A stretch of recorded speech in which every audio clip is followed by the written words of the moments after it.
pues terrible, ¿no? Porque ¿cuál es la donación dirigida? Y la donación dirigida es cuando una persona quiere que se le aparte su sangre para su familia. O sea, eso no debe de permitirse. Uh-huh. La donación designada es la que sí, pues debe de continuarse, porque es cuando hay varias situaciones cuales se puede dar. Puede ser porque mi paciente tenga un anticuerpo, que seguramente los que estamos en bancos grandes, sobre todo bancos de sangre grandes con pacientes politransfundidos, pues eso se da a veces con relativa frecuencia, porque hay sangre, hay anticuerpos que tienen dirigidos contra antígenos de alta frecuencia, donde no hay sangre, y entonces se tiene al donador específico, ¿no? Designado, digamos. Entonces, pues ese está súper bien, aceptable. Es lo que tenemos, pero el que yo aparto mi sangre para que se lo pongan a mi familiar, eso es terrible, eso ya no debe de existir, porque acuérdense que si es mi familiar, pues hasta lo voy a someter a un riesgo. ¿Qué tal que comparten, son homocigotos para uno de los haplotipos HLA del donador, y entonces originan una enfermedad injerto contra huésped, o es un paciente inmunocomprometido y entonces origina una enfermedad injerto contra huésped por transfusión, que además tienen una mortalidad de más del 95%, una enfermedad injerto contra huésped, a lo mejor ni siquiera la vemos, ni siquiera lo pensamos, se muere el paciente y no nos enteramos tal vez.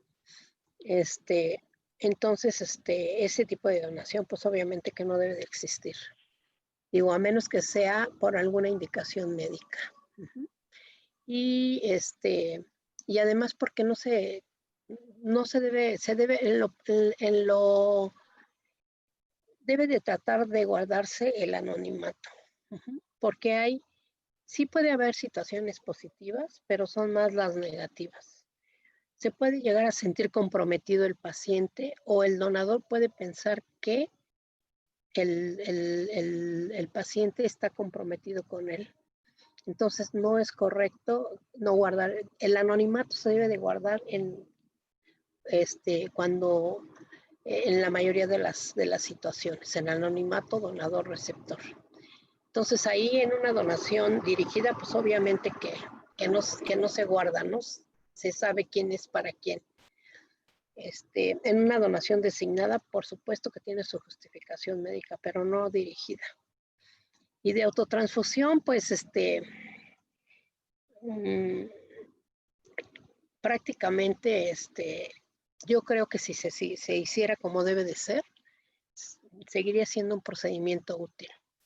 Pero el problema es que no sé si ustedes, cuántos de ustedes tengan procedimientos hagan procedimientos de autotransfusión, pero la mayoría muchos no están indicados. O sea, se supone que cuando el paciente va a tener un sangrado, cuando está estimado que el volumen sanguíneo es mínimo más del 10% de su volumen sanguíneo total, debe de someterse a un procedimiento de donación autóloga, porque también tiene sus riesgos, no es inocuo.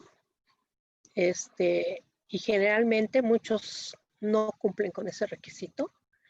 Si es cuando es un grupo poco frecuente y no cumple ese requisito, podría ser aceptable, pero si no, en general, los procedimientos de autodonación pues no están bien llevados, no cumple el requisito del paciente y se le somete a una donación innecesaria, porque a lo mejor finalmente ni iba a requerir, porque no tiene ese sangrado de ese volumen sanguíneo que justifique una autodonación. El componente autodonado no está libre de riesgos. Acuérdense que es un componente que se saca y que se puede contaminar, que se puede hemolizar, que puede estar fuera de control de temperatura, que me puedo confundir y lo puedo mal etiquetar y puede haber una transfusión, un cambio de transfusión pensando que es el donador autólogo y entonces puedo tener ese riesgo también. O sea, los riesgos sí pueden seguir, sí se pueden seguir dando. Digo, lo voy a salvar de una inmunización, de una transmisión de alguna enfermedad transmitida por transfusión, de esas situaciones inmunes, a la infección HLA, plaquetas, antígenos leucocitarios, pero lo demás, todas las demás complicaciones sí pueden estar presentes y si no hay justificación, porque sea un procedimiento quirúrgico que sí vaya a requerir, porque tiene un porcentaje, un riesgo de transfusión de sangrado muy alto, entonces no tiene ningún sentido. Bien hecho, un programa es excelente. Digo, todavía las cirugías de corazón siguen manejándose en muchos lugares con autodonación, con autotransfusión, así lo dice la norma. Y bien, a veces con 2 o 3 unidades y el paciente no se transfunde cirugías de corazón, pero en general se piden para procedimientos que no debiera ser. Entonces, un buen procedimiento, bien hecho, que cumpla todos los criterios, es excelente. Sigue siendo bueno un procedimiento de autodonación que se puede combinar con recuperación y con predepósito. Entonces, puede ser muy bueno. Entonces, de hecho, pues ahora ya existe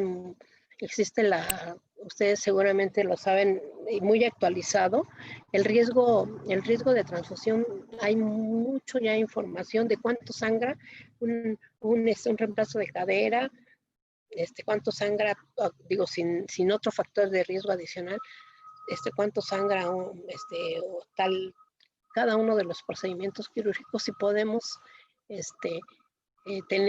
hacer un buen programa de autotransfusión, contemplando todo eso, ¿no?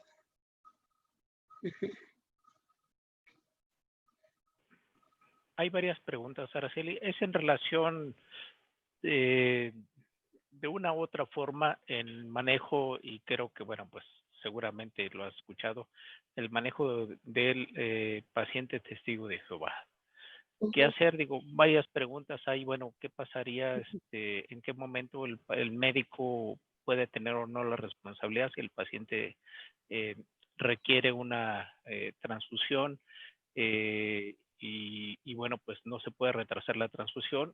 ¿Qué pasa? La responsabilidad médica. Y por otro lado, si el paciente con testigo de Jehová llegara inconsciente a un servicio de urgencias o qué sé yo, a lo mejor no dio la posibilidad ni el familiar ni el paciente dar alguna consentimiento o no para una transfusión, ¿qué procedería ahí? Son básicamente 3, 4 preguntas más o menos relacionadas, Araceli. Sí, pues yo incluso les comenté el caso del paciente testigo de Jehová, ¿no? Que sigue siendo un dilema en estos principios. Y pues se tiene, en el paciente adulto, pues se tiene que respetar la autonomía del paciente. En el adulto. Tú le tienes que ofrecer las alternativas que tienes. Como médico cirujano le tienes que ofrecer las alternativas y tienes que respetar su autonomía de no transfusión. Sin embargo, si el paciente, como ya veíamos, si el paciente llega inconsciente, o es un paciente senil que ya perdió la autonomía, o es un paciente pediátrico, pues se puede tomar la decisión de 2 médicos, como dice la Ley General de Salud, de 2 médicos, y poner claramente que esté perfectamente indicado, poner en el expediente clínico y transfundir.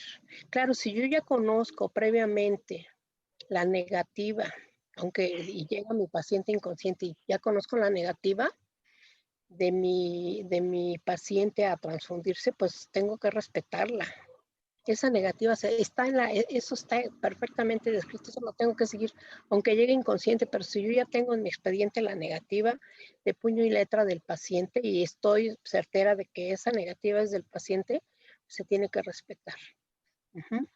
Entonces, esas serían las situaciones. O sea, se dice muy fácil, yo lo sé, pero no es fácil, es complejo. Y por ejemplo, en los dos casos que hay muchas cosas con los testigos de Jehová. Ha habido pacientes hemofílicos, testigos de Jehová, imagínense. Pero pues, sí se transfunden su liofilizado o los críos porque no están rojos, no es sangre. O sea, hay mucho, en general, en todo el mundo es lo mismo. Pero que no aceptan una transfusión, pero habría que, tenemos la obligación de ofrecerles las alternativas también. Y en el caso lo que es muy dramático es, por ejemplo, en la mujer embarazada, ¿no? Que ella, pues, si no acepta, pues, aunque se muera el bebé, ¿no? Aquí habría que revisar bien la legislación mexicana. Pero sí, ahí sí es una situación dramática, ¿no? Pero pues eso es lo que se tiene y seguramente hay cosas pues que habría que discutirlas y que habrá que ver que tengan un respaldo legal, ¿no? Como esto del donador que no da información veraz y que esté ya en la Ley General de Salud, eso es magnífico. Y hay que hacerlo cumplir. O sea, hay que saber que está ahí, ¿no? Para hacerlo cumplir. El consentimiento informado, eso es una cuestión legal.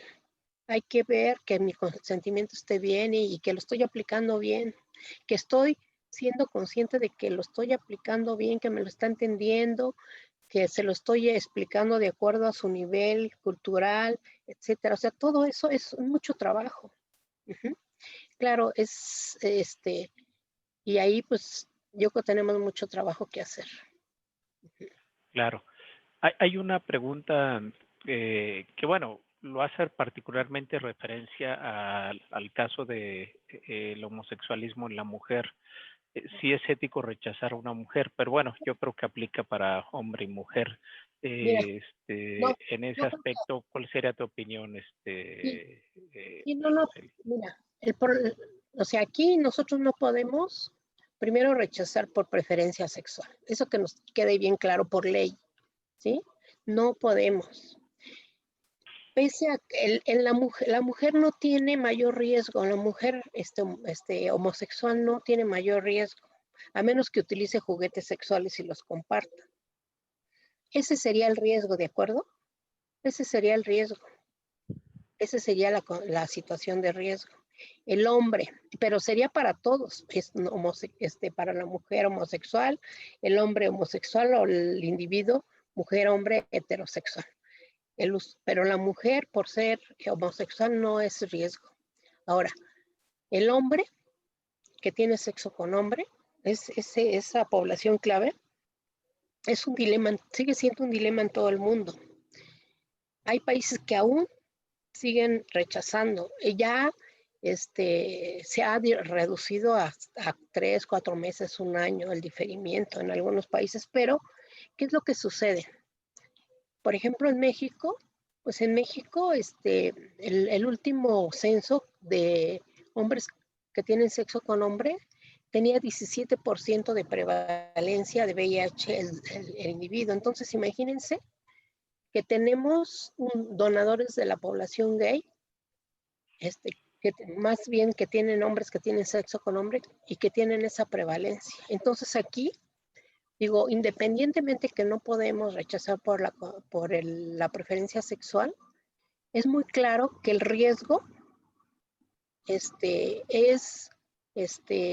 siguen siendo de riesgo ellos. ¿Por qué? Porque tienen una prevalencia muy alta y la seguridad de la sangre tiene que ver con la prevalencia de la enfermedad en la población. O sea, es el número 1. Cuando tú tienes una sangre segura, la reducción de la enfermedad puede bajar a 0.00 no sé cuánto. Pero si agarras esa población sigue siendo de riesgo. ¿Por qué? Porque tiene una prevalencia muy alta. No sé, eso fue del 2008 de Censida, está el documento publicado. ¿Qué está pasando ahora? No lo sé. Pero para México sí sigue siendo una población de riesgo, aunque no lo podemos rechazar, ¿sí me explico? O sea, es una situación compleja. Y muchos países, ¿qué es lo que han hecho? Pues entonces,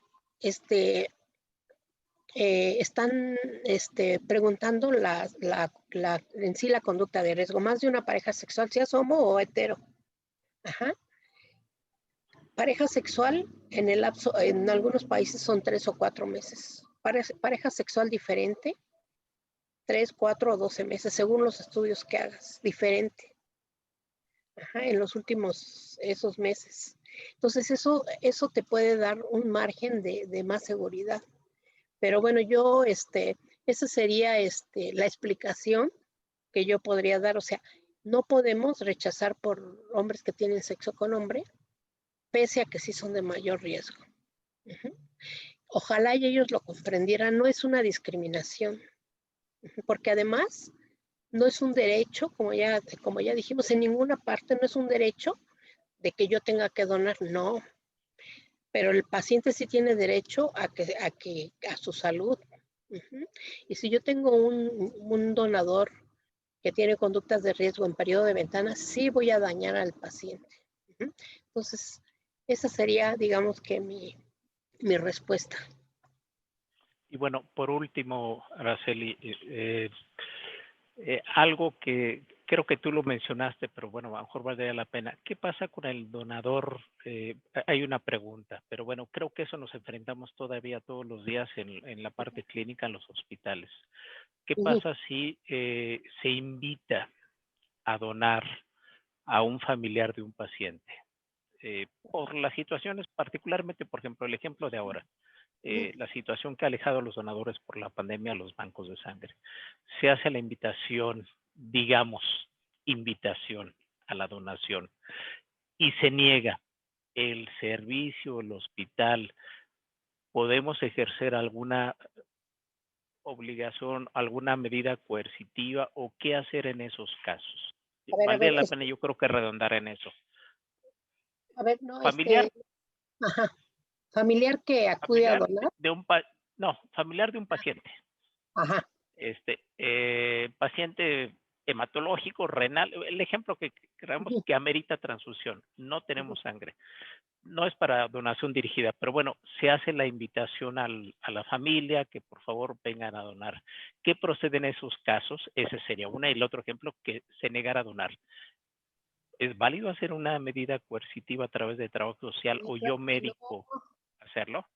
No, eso va en contra de todos los principios éticos.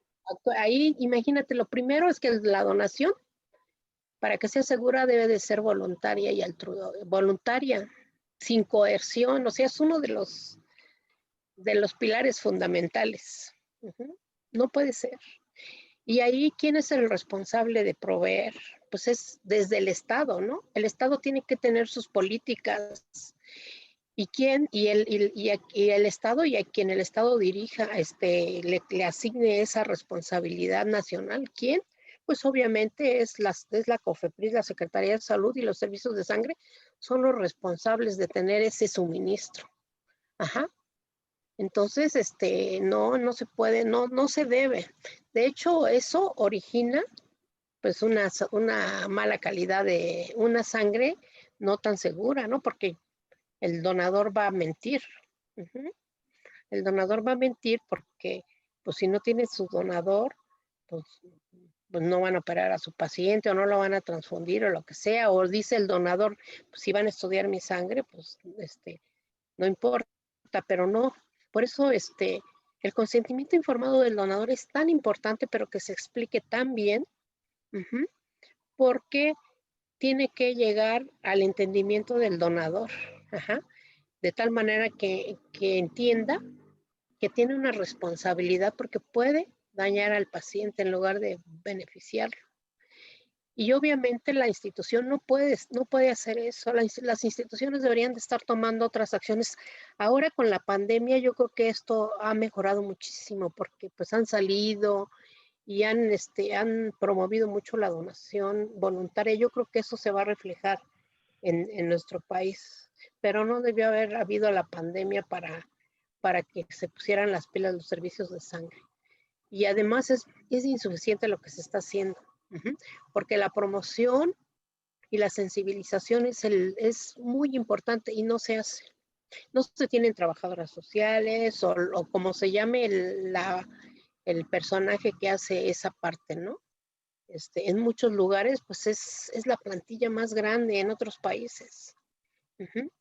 ¿Para qué? Para que tú informes, para que se concientice el personal, para que sepa la importancia y que no tengas que traerlo a rastras o que lo tengas que amenazar para que llegue, eso no es correcto. Y yo comparto la misma opinión contigo, pero bueno, es igualmente la pregunta es exactamente porque, bueno, sabemos en muchas instituciones, el IMSS es un caso, pero déjeme decirle que no solamente en el IMSS. Yo que trabajo en otras instituciones, no solamente en el IMSS, el personal ejerce medidas coercitivas con el familiar, es un requisito para egresarlo en algunas unidades. Pero bueno, creo que esto ya lo ha tocado la doctora Araceli ese aspecto, que hay que, por supuesto, que evitar ese aspecto, porque bueno, efectivamente lo único que estamos haciendo es efectivamente que los sanadores vengan a fuerzas y vengan totalmente negando todo con tal de cumplir con un requisito, ¿no? Creo que eso creo que queda totalmente claro lo que ha estado comentando.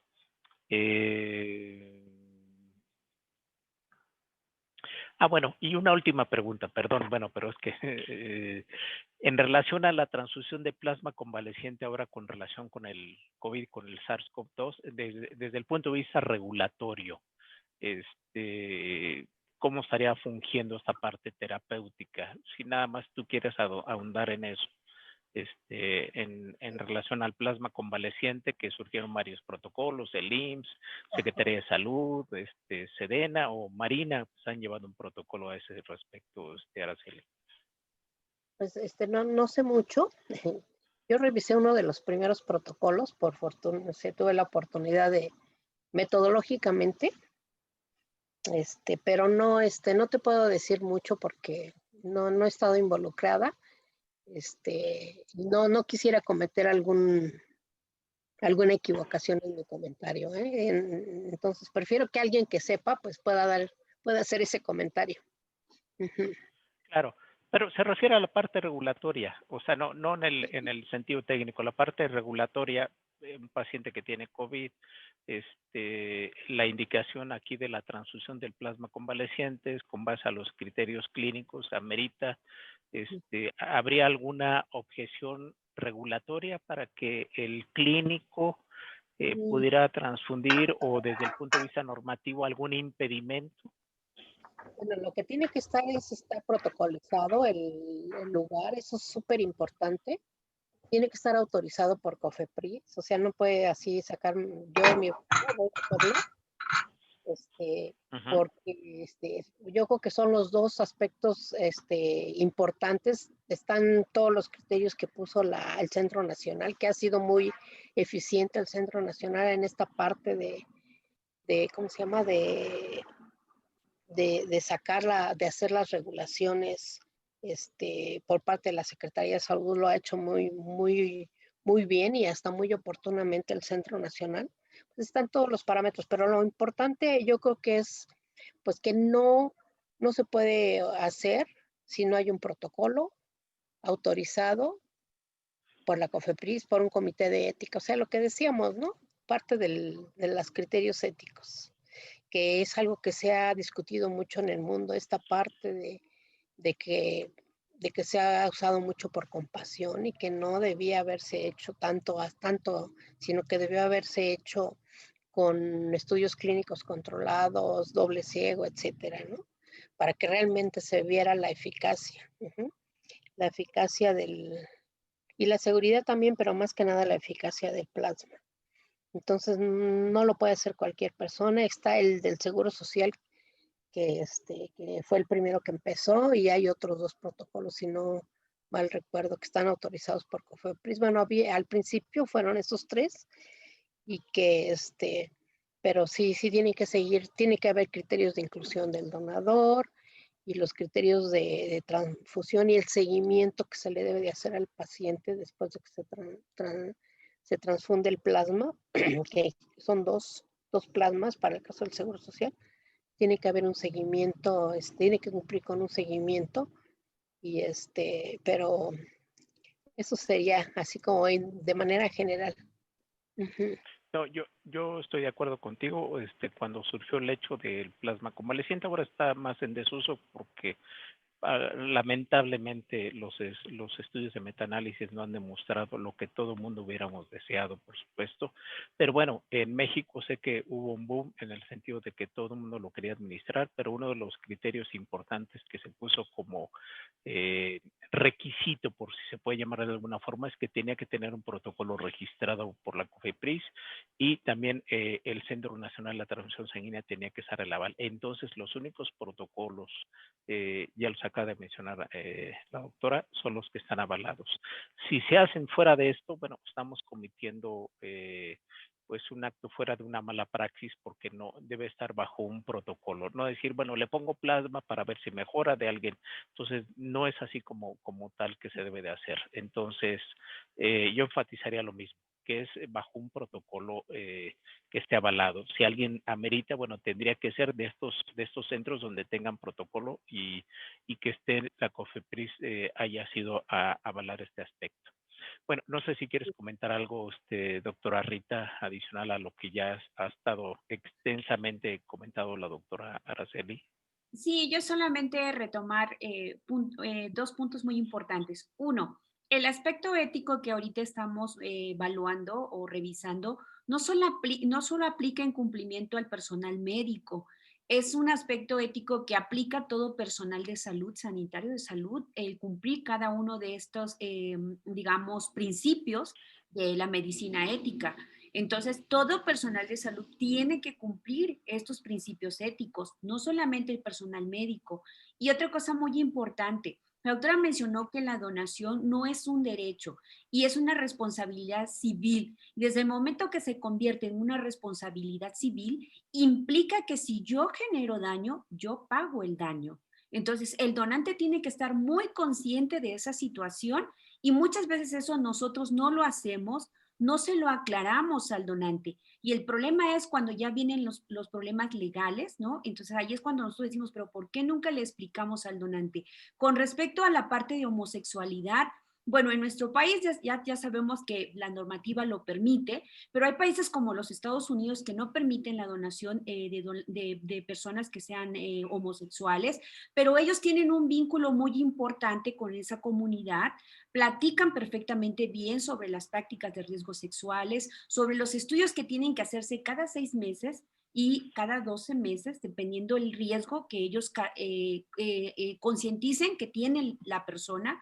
Y entonces eso es como muy importante porque hacen como alianzas entre esas comunidades. No es que te esté discriminando, no es que te esté diciendo que tú no eres un apto para realizar la donación, simple y sencillamente que te estoy demostrando tus factores que son riesgos para una persona que va a recibir la transfusión. Y lo mismo ocurre para heterosexuales con múltiples parejas, heterosexuales con otras prácticas de riesgos o incluso para las mujeres que también tengan prácticas, como bien lo mencionó la doctora, el uso de juguetes sexuales, que es como la práctica de riesgo sexual en una mujer con preferencias sexuales diferentes. Entonces, no es en sí la preferencia sexual lo que excluye de la donación, es la práctica que se involucre como un riesgo sexual.